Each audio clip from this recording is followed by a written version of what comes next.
Welcome back to the deep dive. Great to have you with us again as we unpack another set of source materials. Today we're digging into an investment thesis on Broadcom. That's AVGO. And yeah, a big thank you to the Stock Talk podcast. They provided the source document that is, the entire basis for our discussion today. And we really need to hammer this home. Everything we talk about, every number, argument, you name it, comes only from that Stock Talk document. We're just here to walk you through what it says. So let's be absolutely clear. This is not financial advice, not even close. We're just exploring this one document for informational purposes. Investing has risks. Always talk to a licensed pro. Do your own homework. Okay, this is just about understanding this particular source. Exactly. Think of us as guides, just looking through the window provided by this document. And the first thing that jumps out is how they frame Broadcom. The source calls it a unique dual-engine growth story. Okay, dual engine. I like that. What are the two engines, according to this source? Well, engine one is their leadership in AI semiconductors, the really specialized chips driving AI. Engine two is their big presence in enterprise software, which got a massive boost from buying VMware. Right, so not just chips, not just software, but the combo. The source mentioned the stock price around $261.08 when this was written. Yes, $261.08. And they point out, it trades at a premium about 30 times forward earnings, which is, up there. Yeah. But they argue pretty strongly that this premium is justified. Because of those two engines offering, they say, compelling long-term growth. So their initial call right off the bat is a BUY. They set a price target of $280 to $320 over the next 12 to 18 months. Interesting. They tackle that premium valuation head on. So what numbers does the source use to back this up? Give us a sense of the scale here. Oh, the numbers are pretty impressive. First, market cap, $1.23 trillion. Puts them in the trillion-dollar club. Huge scale. $1 trillion. Wow. Okay. Yeah. And then trailing 12-month revenue, $54.5 billion. That's up 40% year over year. Big growth. And you see that AI engine kicking in hard. Fiscal 24 AI revenue was $12.2 billion. That's up a massive 220% from the year before. Whoa, 220%. That's enormous growth in AI revenue. Does the source say why it jumped so much? Yeah, they tie it directly to the hyperscalers, the big cloud companies really ramping up their AI infrastructure build-out. They needed Broadcom's custom chips and networking gear. And it looks like that momentum is continuing. The source highlights a record free cash flow in Q2 of 2025, $6.4 billion. That cash generation becomes really important later in their argument. Okay, $6.4 billion FCF. Got it. Let's circle back to that valuation, almost 30 times forward PE. The source says justified because of the dual model. How exactly does that mix justify the premium in their view? So their argument is basically that this blend makes the whole business less risky. You've got the AI chip side, which is, potentially explosive growth, but maybe more cyclical, riding that AI wave. But then you have the software side, post-VMware, bringing in really stable, high-margin, recurring revenue subscriptions. So it's that mix of growth and predictability that they think warrants a higher multiple compared to, say, just a chip company focused on something more volatile or just a hardware business with lower margins. It's the synergy. Okay, that makes sense. Growth plus stability. And the recent results seem to back that picture up. Q2 2025 revenue, $15 billion. Correct. Up 20% year over year. And importantly, they break that down. $4.4 billion, that $15 billion, came just from AI semiconductors in Q2. And the guidance for Q3, 25 points to even more AI growth. They're forecasting $5.1 billion in AI revenue for Q3. That's like a 44% jump just from Q2. So yeah, the AI engine isn't stalling, according to this analysis. Momentum looks strong then. What about Wall Street's view at the time? Does the source mention that? Yeah, they do. They note the average analyst target back then was around $239, which was actually below where the stock was trading. But they also point out that after those strong Q2 results, analysts started upgrading, suggesting that consensus target was probably heading higher. And they kind of see the stock's big run, up 96% from its 52-week low, as the market basically agreeing with this dual engine story they're telling. Market validation, Right. Okay, let's peel back the layers on those engines. Starting with AI semiconductors, the crown jewel, as the source calls it. What's the core idea there? The source really emphasizes Broadcom's role, supplying custom AI accelerators, they call them XPUs, to the big hyperscalers. Think Google, Meta, Microsoft, the ones spending billions on AI infra. And the document gets specific. It says Broadcom is currently developing custom chips for 3 major hyperscalers, and they're talking to 4 more potential customers. That's pretty deep integration with the key players. What kind of market size are we talking about here, according to the source? It's huge. Management estimates the serviceable addressable market, the SAM, for these AI XPUs and networking chips could be $60 to $90 billion by fiscal 2027. That's a massive growth runway they're pointing to. And technologically, are they keeping up? Well, the source highlights their work on the industry's first 2-nanometer AI XPU. Now, 2-nanometer, that's really pushing the edge of chip technology. More performance, maybe better efficiency. The source uses this as evidence that Broadcom is staying at the cutting edge, keeping that technological lead. Okay, bleeding edge chips. What about the networking piece you mentioned? Right, that's critical too. AI systems need super fast networks to connect all those processors. The source says Broadcom's AI networking revenue quadrupled in FY24, driven by their high-end switches like the Tomahawk and Jericho 3 AI. And get this, they estimate Broadcom has something like a 70% market share in AI networking chips. Dominant position, according to the source. So not just the AI brains, but the nervous system too. The source talks about competitive moats. How do they see Broadcom defending this turf? Okay, so the source lists a few key things. First, those deep relationships with the hyperscalers. Custom chip design takes years, lots of collaboration. Hard to just switch suppliers. Second, there's specific expertise in custom chip design. It's different from just selling off-the-shelf parts. Third, they offer integrated hardware and software solutions, which can optimize performance. And fourth, just sheer scale. You need deep pockets for R&D and manufacturing in this game. Those sound like pretty solid barriers. Can you just quickly recap that AI revenue growth path again, as the source lays it out? Yeah, it's a clear ramp up in their numbers. FY23 was $3.8 billion. Then it jumped to $12.2 billion in FY24. By Q2 of FY25, they were already doing $4.4 billion in one quarter, and the Q3 guide is $5.1 billion. So the source sees strong sequential growth continuing. Very clear picture on AI from the source.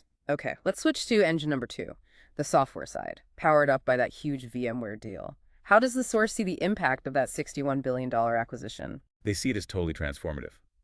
Look at the numbers. Infrastructure software revenue went from $7.6 billion in FY23 to $21.5 billion in FY24. Software is suddenly a huge piece of the business. Massive jump in software revenue. What about the profitability? That's where the source notes a really dramatic shift. VMware on its own had an operating margin around, 16%? Post-acquisition, Broadcom apparently pushed the combined software operating margin up to an incredible 76% by Q1 2025. That leap from 16 to 76 suggests major cost-cutting, integration benefits, and pricing power. Wow, 76% margin is something else.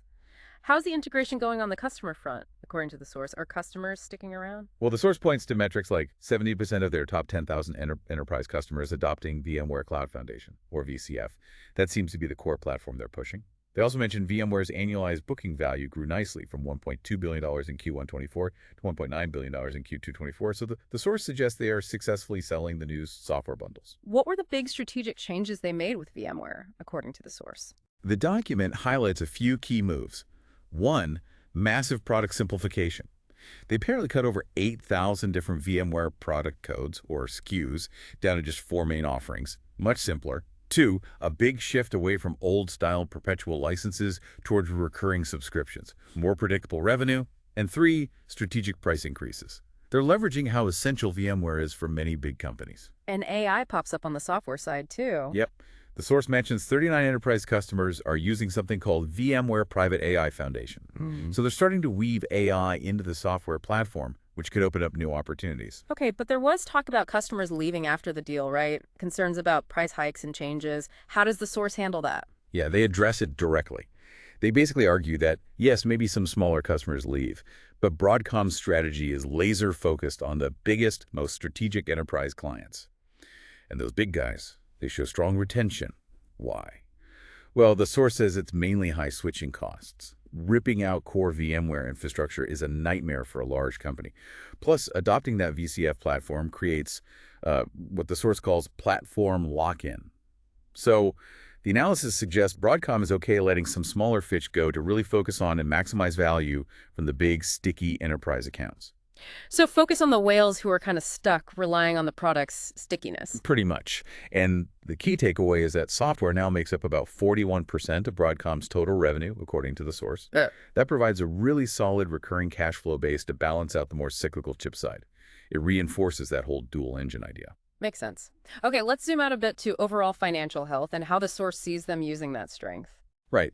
So the source points to those Q2 2025 numbers again. $15 billion revenue, up 20%. Record $6.4 billion free cash flow. They also highlight adjusted EBITDA $10 billion. That's a margin of 67%, very high. And net income was $5 billion, up 134% year over year. Strong numbers across the board. Definitely strong profitability and cash flow figures. And the source uses these to emphasize efficiency. High EBITDA margin, tons of free cash flow, 43% of revenue converted to FCF in Q2, solid return on equity, around 14.85% TTM. They also mentioned revenue growing faster than assets, suggesting, good capital efficiency. How does that translate into shareholder returns based on this analysis? Well, the source details their capital allocation. In Q2 25 alone, they returned $7 billion to shareholders. That's huge. $7 billion in one quarter. How? It's split. $2.8 billion in dividends and $4.2 billion in share buybacks. Pretty significant buyback. The source also notes a strong dividend growth history, about 13.5% CAGR over 5 years, and calls the buyback program aggressive. But they're not just sending cash back. The source stresses they're still investing heavily in R&D to stay ahead, especially in AI. Okay, but that big VMware deal must have meant taking on debt. What does the source say about the balance sheet? They tackle the debt question. They acknowledge, yes, debt to equity is high, 95.4% because of the acquisition. That's higher than many peers. However, the analysis calls this debt load manageable. Their reasoning, that incredibly strong and predictable free cash flow, especially from the high-margin software side now.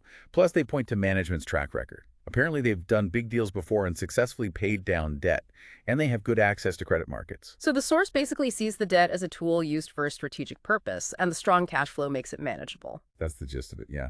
Strong cash flow, disciplined capital allocation, proven management. The source frames these as letting them handle the debt while still rewarding shareholders and funding growth. All right, that covers the now. Let's look forward. The source presents a bull case and a bear case. What's the optimistic scenario they paint? The bull case, according to this document, hinges on a multi-year AI and software growth cycle. For AI, they see the supercycle continuing. Hyperscalers keep spending heavily. They also mention the long 3 to 5 year design cycles for custom chips, giving Broadcom visibility, and key triggers. Rolling out next-gen 3nm chips in late FY25, continued AI networking growth. That $60–90 billion market estimate by FY27 is central to the bull story. And the software side in the bull view. They expect ongoing success in what they call software revenue optimization. Basically, more subscription revenue, using pricing power, cross-selling software to hardware customers and vice versa, and selling those new AI software solutions at a premium. They even hint at more software M&A down the road. Does the bull case assume margins keep improving too? Oh yeah, big time. Operational leverage is key. They think the software business could grow to over half of total revenue, with margins hitting 75% or even higher. Plus, R&D synergies, manufacturing scale benefits, all boosting profitability in the bull view. And the source actually puts probabilities on these. They do, which is interesting. Their base case gets a 60% probability. That assumes 15–20% annual revenue growth through 2027, leading to that $280–300 target. The bull case, 25% probability. That sees over 25% annual growth, driven by faster AI uptake and software margin expansion, pushing the target to $320–350. What specific things would need to happen to hit that bull case, according to the source? They list a few catalysts. Winning more custom chip deals with hyperscalers, faster adoption of the VMware AI stuff, maybe industry consolidation, breakthroughs in new tech, or expanding into auto or edge AI markets. Okay, that's the sunny side. What about the clouds? What are the risks? What's the bear case laid out in the source? Right. The bear case focuses on the potential downsides. They break it down. Market and execution risks, like maybe AI spending slows down, or more VMware customers do leave because of pricing, or they hit snags developing those complex new chips, or integrating everything just proves harder than expected. What about external threats? Competition. Yeah, that's another category. The source mentions the risk of NVIDIA getting more aggressive in custom chips, or the hyperscalers deciding to just build more chips themselves internally, cutting Broadcom out. Plus, geopolitical risks impacting supply chains, or regulators getting concerned about their market share, maybe in networking. Those are definitely real risks. How does the source imagine the bear case actually playing out? Their bear scenario assumes several of these things happen together. So maybe AI spending cools off and VMware churn picks up. Competition heats up and internal efforts by customers increase. Development hits delays and integration proves tricky. Perfect storm, kind of. And the impact on the stock in that scenario. Well, the source points out that premium 30x PE is vulnerable. If growth really slows, that multiple could shrink fast.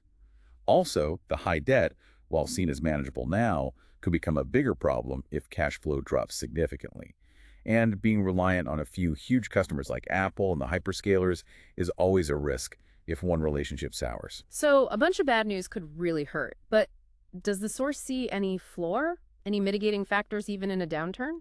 Yes, they do list some cushions. Even if things get tough, the source argues Broadcom has resilience.